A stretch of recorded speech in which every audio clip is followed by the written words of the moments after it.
And then I hear loud whistle and huge explosion. I'm taking my mom like under me. I'm coming out and I see that there is a lot of destruction all over, except the shape of my car. I'm opening my eyes and I see a figure of Yeshua, of Jesus, walking slowly. And I kind of, close my eyes, open my eyes, and I see him again. And he's touching people, and everyone that he touched, they're just falling down on their knees and crying. And I stood up there and I said, wow, it's real. We're all on a journey, and sometimes we get to a surprising intersection on this journey of life. You grew up in a Jewish family, but a family of believers. Yeah. So this is generational. Tell me a little bit about your Jewish upbringing. We grew up in this Jewish atmosphere in the house, all the feasts. We did Aliyah in the 90s. I was a baby when we came to Israel, so I don't remember much of Ukraine.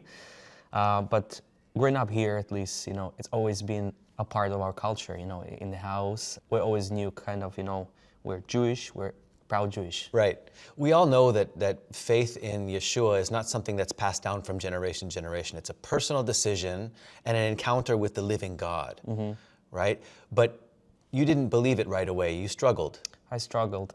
I had identity crisis. I mean, I grew up in a really good family, values, love, caring, being there. So I've been taught a lot about Yeshua, about God and everything. But it's still, your parents believing that it's nice, but it's not mean that you're the one that taking this decision. That's right. And you grew up here in Israel, which isn't always easy. Not at all. You were a tough kid. I was. Right? Tell me a little bit about that. I had a lot of layers around me. I was always hiding my identity. I knew that I'm Jewish, but at the same time I believe in Jesus.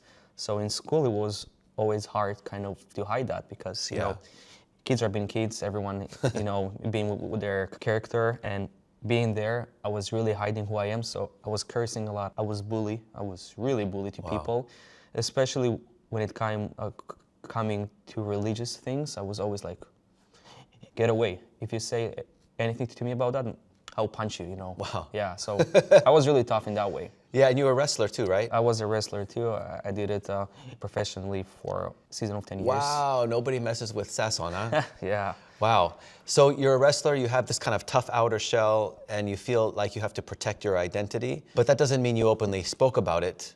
I did not. I was hiding that. All my friends, they would ask me every Friday, where are you? I said, well, I'm busy. I just gave excuses because we have services and I need to be here. My dad is the pastor, so everyone expect me to be here. Hold on, did you ever resist the fact that he was the pastor and you had this kind of like burden underneath you? Oh yeah, he had big expectations on me, and I'm the oldest as well, so he was kind of always, one day you will be doing what I'm doing. I was always, no way. No, I don't want to do that. It was a weekly struggle. How do I give excuses? How do I do that? And some of my friends were like, I think you're a spy, because you're never here. But I was really ashamed of the gospel. I mean, honestly with you, I was just shame. Well, it makes sense.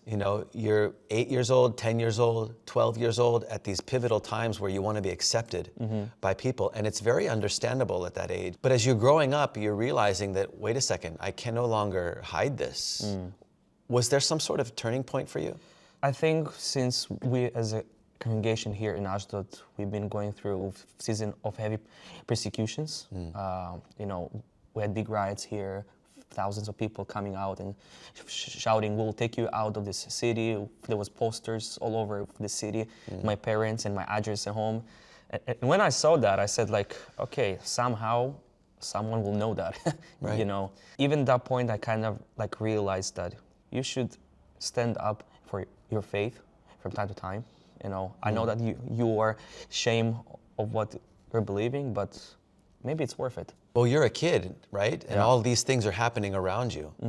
This protest, how old were you? 13, 14. Wow, how do you digest that as a 13-year-old kid? Watching all this happen, did you ever think, I don't want anything to do with this? Oh yeah, it was one of the reasons, because it's not only physical thing you see, it's a spiritual as well. You feel this atmosphere, this demonic atmosphere. I was like, I feel so afraid. You definitely aren't feeling loved and accepted, No, which is no. what a 13-year-old needs to feel. Exactly. Yeah, which I think talks a lot about the strength of God. I mean, when you think of people like Samuel and people that were raised up very young, you think, gosh, how did they do that? But it's through the Spirit of God, you know, and His power that lifts you up. Yeah, I started kind of being more open, and so I came to my friends when I was a bit older, and I said to them, you know, if I would be Muslim, would you still love me and accept me? I said, yeah, of course. I don't care. And I said, well, so I have to say that I'm actually Messianic. Yeah. It was like, what was that? I said, well, I'm Jewish like you know. He said, yeah, but I believe that Jesus, Yeshua, he's the Messiah. I was like, okay, cool. And I was like, oh, that was so easy. Wow. Yeah. Easier than I thought. Because I came to a point when I really understood that if it's a real friend, he's not gonna stop loving me. Yeah. If it's real, you know. Tell me a little bit about your Army service and some of the things you experienced there. Well, the Army, it was a place where I can start a new page. So since the Tivanud and basic training, I said to myself, I'm gonna share to everyone that I'm a believer. So everywhere I went, I was openly talking about that. When I swear to the country, I said, I need New Testament and a Bible. So they said, yeah, of course, you can take it. So, I want to make that point. Yeah. In the Army, if an Israeli Jew asks for a New Testament, they'll give you one. Yeah. That's pretty cool. It is. You know, I think we want to break a little bit of stereotype here while we're talking about this, because your friend said, oh, wow, you know, cool. That, you know, you're going to get spit on and you're going to get pushed and kicked and persecuted, and people aren't going to be understanding or open. But the Israeli army, the defense, the physical defense of this country, spiritually guided by the Lord, obviously, because of the preservation of the Jewish people, but the openness to be actually give New Testaments out within the army of Israel is incredible. Something is changing as well. For sure. In society here. Absolutely, and I've been seeing that on the streets as well, a certain openness and curiosity that we haven't seen before. And maybe that's also due to the internet and God using that to, you know, in the privacy of your own home, you can really search and seek for these things. Yeah. Do you still have this tough attitude while you're in the army, this defense mechanism? Yeah, I was still smoking, drinking, girls, clubbing, all this. It did not stop. It's actually increased at some point, but I was more realizing how my life should be and where I'm going through. But I was still kind of, you know, I'm being open about who I am, but some of the guys were like, you're the same as us. I said, yeah, of course. So smoking with them and stuff. Yeah. But it was kind of a way to myself, to prove myself that, you know, I'm stopping to be ashamed of you, God, and I'm going into the right way with you. Well, what was then the turning point for you? The turning point was when I almost died. One of the military operations in Gaza, there was rockets flying to Ashdod, and on the way to the congregation, me and my mom were driving, and siren was on. I stopped the vehicle, and I felt inside, don't stop there. So I drove like 100 meters forward, and we're getting out. I took my phone to record the Iron Dome system working in I do action. that too. Yeah, not smart. No. And then I hear loud whistle and huge explosion. I'm taking cover. I'm taking my mom like under me. I'm coming out, and I see that there is a lot of destruction all over, except the shape of my car and me. Wow. And I was like, wow, I could finish my life here. And I said, well, life is too short for that. So I said, God, here I am. Use me, change me, and show me who you are. Wow. And that was a whole process, step after step, when I saw how God is working in my heart. I stopped smoking 1 second like that. I took my package, said, that's it. Wow, so you can give some advice to people that are out there watching that want to quit smoking. How do you do it, right? It's easy. When He comes to your life, Yeah. He cleans everything out of you. Yeah, yeah. I mean, obviously, still some stuff stays. Of course. You know, and pops up, but we have a different relationship with sin. It is. Afterwards. It is. Take me to the moment where you knew that Jesus was the Messiah. In Greece, in summer camp, regular day, nothing special is happening. You know, some worship, some stuff. I was like, okay, you know. And something switched the atmosphere suddenly, and I was like, oh wow, that's weird.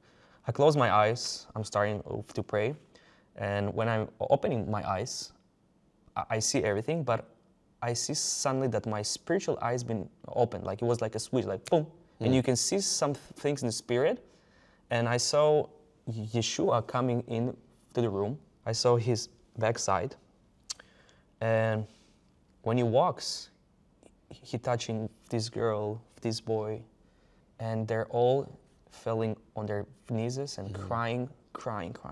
And I see that, and I'm like standing up with open eyes, and I'm just shocked. I'm trying to close my eyes again, open it again, and I still see him walking all the way to the stage. And that moment, I said, "You're real." Like, I don't really need a proof of that, but you came to show me that it's not the games, it's not your parents, it's you. Right. I'm here for you. I came and I showed you that I am real. And that was a moment that I kept for so many years, that sometimes when I have like any doubts about stuff, I always say, well, he's real. I saw him there. Wow. Now tell me how you went from this rough, tough kid who resisted Jesus. You accepted Jesus. He made himself known to you.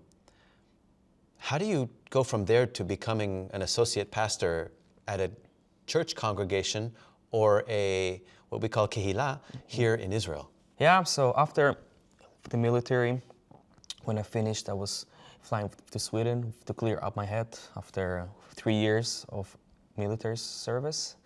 And that year, I felt that God is changing me. It was a tough year personally, because with some addictions I had as well, that God healed me afterwards. But that year, I heard a clear voice of God that's saying to me and preparing for the future. So he told me, if you trust in me, if you're willing to, I will give you a bright future.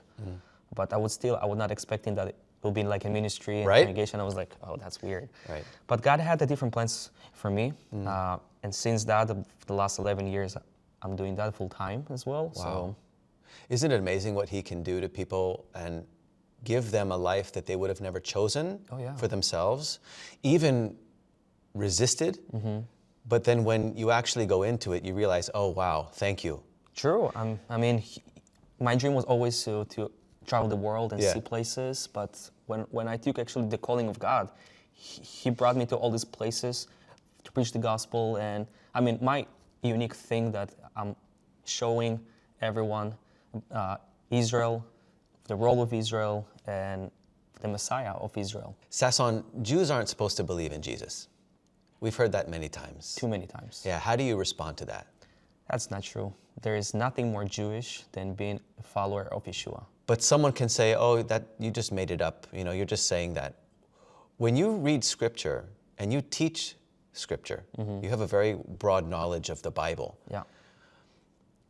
Can you make that case from Scripture itself?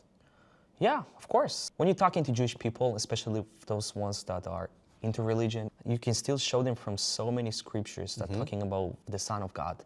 And everyone is kind of trying to twist it and say, well, my rabbi said it's not exactly talking about the Messiah, it talks about the Jewish people. But it's written on white and black that, you know, the Son of God. Right. Daniel, Isaiah, of course, talks about the Messiah, how he should be. And there's so many scriptures that actually showing him. So when I talk to Jewish people, I'm saying, hey, listen, let's talk about the Torah. Let's open the Old Testament and see. And they're always like, no, there's nothing there. But I'm always showing them, they're like, oh, wow. Oh, wow. Yeah. Are you sure that it's the right Bible? I'm saying, take your Bible. Right. The New Testament, it's a Jewish book. Like, as an Israeli, if you read it, it's like a reflection about Israelis. You're like, oh, wow. You know, Yeah, so people are shocked. A lot of Israelis are shocked. they are. Yeah. So I'm always telling them, you know, explore. There's so many Israelis are checking out the Quran, kind of to understand the enemy and stuff. And I'm saying, you should do the same thing with the New Testament. Open, read it, and you'll see how God is gonna show you. Do you notice that things are changing here in Israel? Yeah, it's big shift. Do you have any stories that you want to share about something that you experienced with someone? Yeah, during the war, I'm a reserve soldier, so my officer, he opened my social media and he said to me, it says that you're youth pastor. He said to me, are you a priest? I said, no. So I kind of explained to him in talking, and I said, you're Messianic. I said, yeah, I heard a lot about you guys. I said, awesome. So it came to a point when we started to talk, I kind of explained my testimony, how God has been working in my life, and why I think it's the Messiah. So most of my unit came around me and asked me so many questions. So they were really fascinating to see, Jewish guy believing in Yeshua. So it was an opportunity to share and kind of talk. And my other officers, well, we had so many hours, being all together. Yeah. So we talked about scriptures, about God, about, Yeshua itself. And he said, that's amazing, actually. Yeah. So yeah. He told me even at the end that I'm confused. Yeah, it's a good place to be because if someone is confused, that means that they're not closed off. They haven't made the decision yet that this isn't real, it's not for me. They're still open. And I've seen a huge opening of people here in Israel, of not just opening to hearing me, but an openness like, I've never heard of that before. I need to check that out. Exactly. Can I have a New Testament? Yeah. And I think a lot of that has to do with the Spirit of God moving in our people and using things like the internet so that people can actually, in their own private space, discover these things and search on their own. They're coming to me and ask me. They're asking me, why are you not cursing, not drinking, not doing anything we do? And I'm saying, I'm here kind of to show you my life as example. Yeah. If you want to experience something you've never experienced, we can talk. So, and it really worked. It's, it's a quiet gospel, you know. The pressure to have to take someone all the way across, that's not ours to bear. And it's ours to share. We only have to be witnesses. We only have to be obedient. And when that pressure comes off, then you can just talk to people. We're putting the seed. Right. And he's the living water. Sasson, what's the hardest thing about being a Jewish believer in Jesus in the land of Israel? Being a Jewish in the world, it's a big challenge in these days. Right. Being a Messianic believer, it means you feel betrayed by everyone. The people in Israel are more aware of the evangelical Christians, so they're more kind of opening them and receiving them, and I saw it so many times. But when it comes to us as a Messianic body, they're always like rejecting, you're not ours, get away. It's like you're stuck between two worlds in a way. Exactly, exactly. I mean, the war kind of like helped us as a local Messianic, because I came so many times, people would say, you're not Jewish. I said, hey, listen, I've been in the war, I was defending you every night, and people would say, whew. That's a great point. I was in a conversation with an older gentleman in Tel Aviv. And he was, I would think, at the point of almost yelling at me. You're doing this and you're doing that, you're coming here, and you're like, well, first of all, I live here. Yeah, but you're still coming here and you're pretending to be Jewish. And I said, here's my bar mitzvah picture. Yeah, but you're coming here in a time where we're at war and taking advantage of people. I said, next year my son's gonna go into the army and defend and protect you. And that stopped everything. He went, may you guys be healthy, be healthy. And that was the end of the conversation. Because there's a stereotype and an image that people have in their minds that is not true. And it's important that people like you are out here dispelling those myths and showing people that not only can you be Jewish and believe in Jesus, that it's the most Jewish thing you can actually do. Exactly. What would you recommend, Sasson, to viewers that are watching this? What would you tell someone? A Jewish person is watching this right now, and they may be angry or they may be curious, unsure. What would you tell those people? I realized that God is alive, and if you want to experience Him, or if you have any doubts or questions, if you just being honest, being open, and talking to Him, and say, hey, here I am, prove me that you're here, show me, talk to me. And I've seen it in so many cases, how it's working. When you're really thirsty, when you're really, desperate, He's gonna come. You'll find me when you seek me with all your heart. Thank you for sharing your story, and also thank you for being a powerful voice here in Israel. Where can people find you and locate you, maybe even reach out to you? Yeah, you can go to my social media, my Instagram, Sasson Pochter, and I'll I'm put right that. there. Yeah, I'll put the link down where they can Yeah, find you awesome. in the description. Sasson, thank you so much for sharing your amazing testimony here with us, and thank you for your service to the Lord here in the land of Israel. I really appreciate that. Thank you. And if you like this kind of content, make sure you give the video a thumbs up, subscribe to the channel, leave your comments down below, and thank you for watching. Stay tuned for more testimonies just like this on Highway 53.